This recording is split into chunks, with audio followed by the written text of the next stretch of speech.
Angel Reese may have tapped out and quit on the Chicago Sky. Everybody is speculating, what is this back injury? Is the back injury? Everybody's questioning it now. And this will be a third straight season where Angel Reese did not finish playing in game. I think Whitlock is onto something. I see other people talking about this. People talking about it all on Twitter. Angel Reese just quit the Chicago Sky. That's a huge shocker. But honestly, the team might actually be better without her. Vandersloot, their point guard early in the year. Yeah, that was a big loss. Them losing Courtney Vandersloot was a big loss. They got Rachel Banham playing point guard, Kia Nurse. Look, she skipped most of the season. It was all behind this back injury. Now she's just walked away completely. Her reputation really tanked, and fans finally stopped believing any of the excuses. What is really going on with Angel Reese? Has she just flat out quit again? Has she quit on the Chicago Sky? Angel, you gotta be, hold on, you have to have. The thing is, this whole Angel Reese disappearing act, it's becoming a running joke now. This is her third straight season. She just isn't finishing what she starts. It's like clockwork. Remember 2023, that magical wrist injury?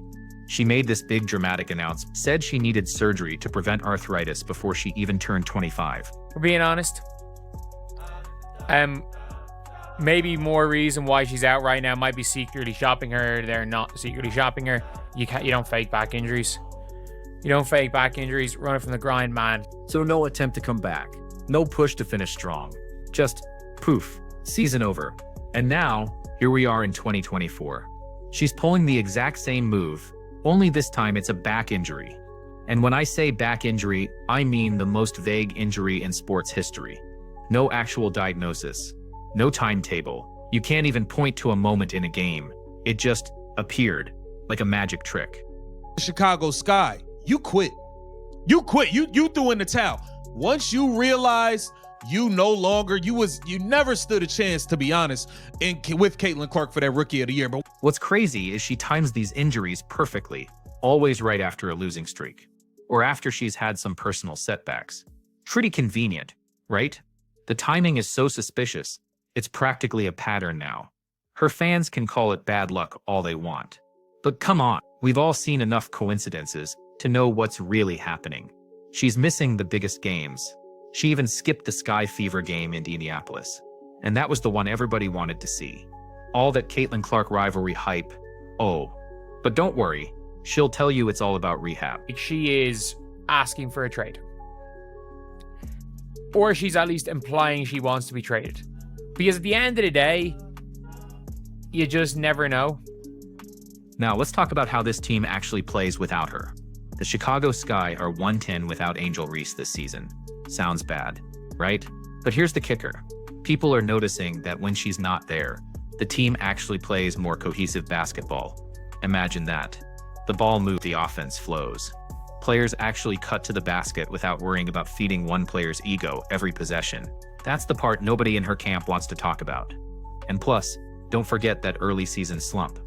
She was shooting 28% on layups before the All-Star break.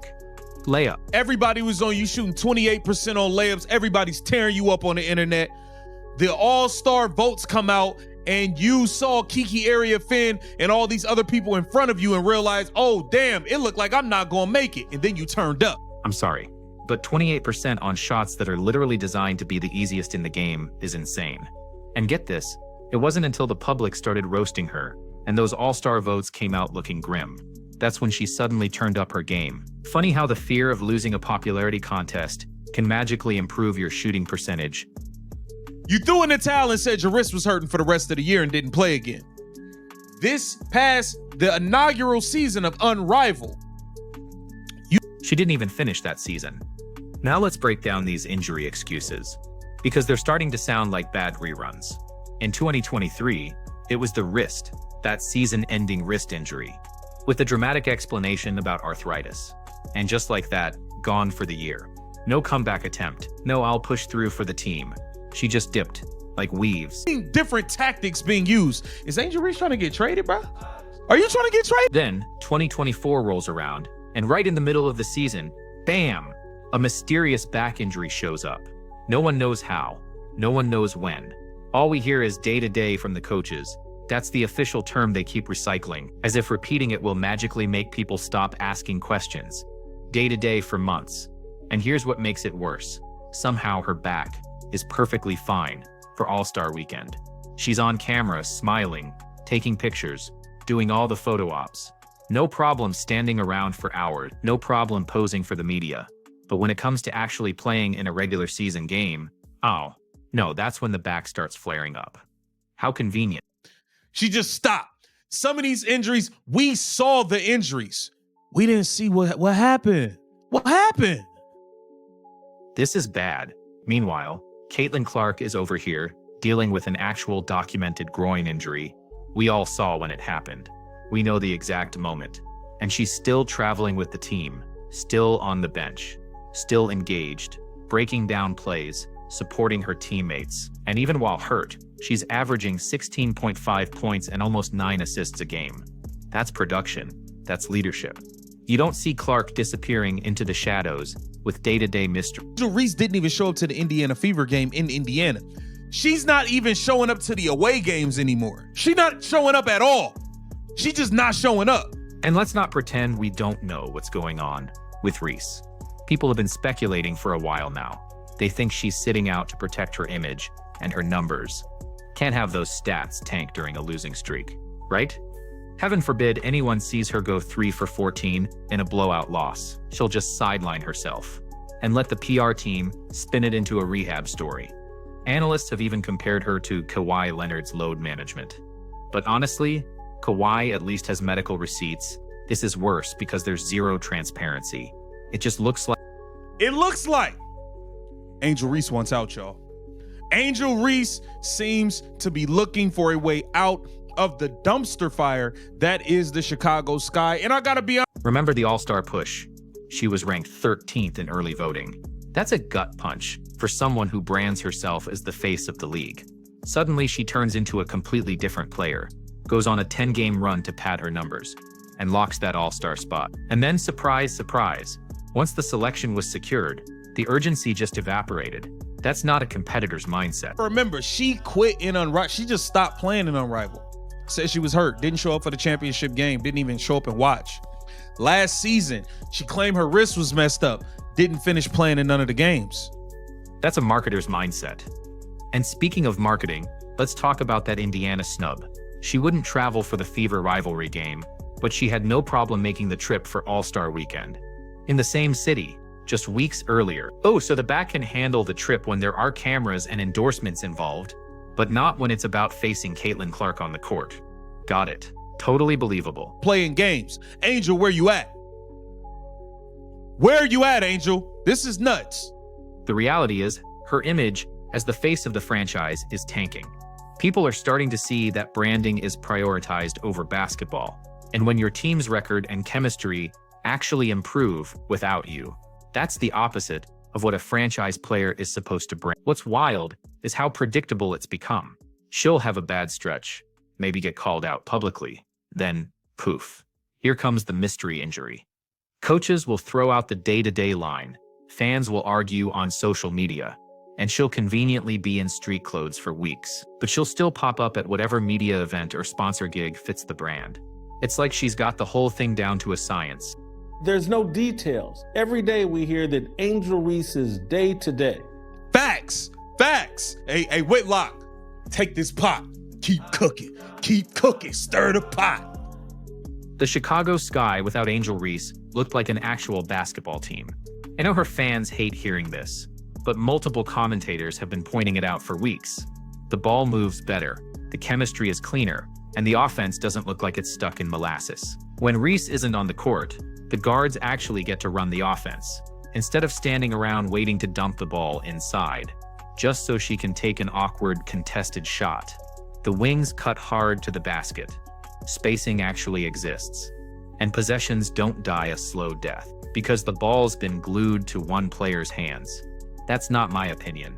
That's what people watching these games are seeing. But I think Angel Reese, and I'm saying this with my chest out, I think she's quit on the Chicago Sky. She's been claiming a back injury basically since the All-Star break. And the numbers Oh, the numbers are brutal. The Indiana Fever are 7-1 against Chicago in the last 2 years. 7 wins, 1 loss. And get this, one of those wins was without Caitlin Clark even playing. No Caitlin, no problem. Indiana still stomped the Sky by 22 points. Lexi Hall, who doesn't exactly get the superstar spotlight, dropped 17 points in that game and posted a +22 rating. Do you know how embarrassing it is to get cooked like that by the role players? That's like losing your wallet to a pickpocket and then watching them tip the waiter with your cash. So the Chicago Sky are an absolute, disaster right now. They're an absolute disaster. The scary thing for Reese is how many people now think her style of play actively makes the Sky easier to defend. The moment she's out, there's no predictable post-up to shut down. No over-reliance on her trying to muscle her way into the paint. Opposing defenses actually have to work a little harder because the offense is less predictable. That's why the addition by subtraction talk is starting to blow up. And honestly, if your absence makes your team tougher, you should be worried. It's not just a bad look, that's a career-defining red flag. Nothing. There's no information about Angel Reese. I think she's quit on this season. Woo! I think this is a worse version than Kawhi Leonard. I think she's used. Ooh. Now let's get into the mess that is the controversy and trade rumors, because this is where the tea really spills. Remember the whole Gainbridge Fieldhouse drama? Reese was reposting stuff, claiming it was dangerous for her to be there. Sounds intense, right? Except the original incident turned out to be nothing, literally a non-event. Some noise in the arena turned into a conspiracy. She doubled and tripled down on it. Anyway, playing the victim card for all it was worth. You gotta be, hold on, you have to have some level of self-awareness here. Last year with the Chicago Sky, you quit. You quit, you threw in the towel. Fast forward, and she's a no-show for the Sky's next big game at Gainbridge against the Fever. And not just any game, this was a matchup fans had circled because of the Caitlin Clark rivalry. Her absence immediately reignited all the she's ducking big games talk. And honestly, can you blame people? The pattern's been the same all season. Big stage, tough opponent, mysterious injury flare-up, rinse and repeat. A lot of people are making the point that it sounds like she wants out of Chicago. And look, I wouldn't blame her. I wouldn't blame her. Then there's the pulling a Dewana Bonner theory. It's floating around, basically, that Reese is sitting out to force a trade. It's a spicy theory. But there's a problem. If she really was trying to force her way out, she'd probably already be gone, which is why some insiders think the Sky might be playing the long game, holding her until the 2026 WNBA draft to get maximum value. Because let's be real, if they dangle her for the right return, some team desperate for a marketing bump might actually give up a #1 overall pick. Names like Paige Buckers or top 2026 prospects have been thrown around as possible targets. The Sky have no future. The Sky messed up bad. They messed up bad this summer. They don't have a future. And here's the kicker. That makes her whole injury narrative look even weaker. She's already proven this season she can still play at a high level. During one brief return, she dropped 20 points in a game. So clearly she's capable of competing physically when she feels like it, which just makes the "I'm hurt, I can't play" routine harder to swallow. Now we get to the part that sums up her entire recent career, from face of the Sky to a full-on PR liability, 3 straight years with untimely injuries. That's not just bad luck anymore. That's a reputation, and it's the worst kind of reputation in sports. The player who disappears when things get rough. It's like the reverse of a clutch gene. Call it the ghost gene.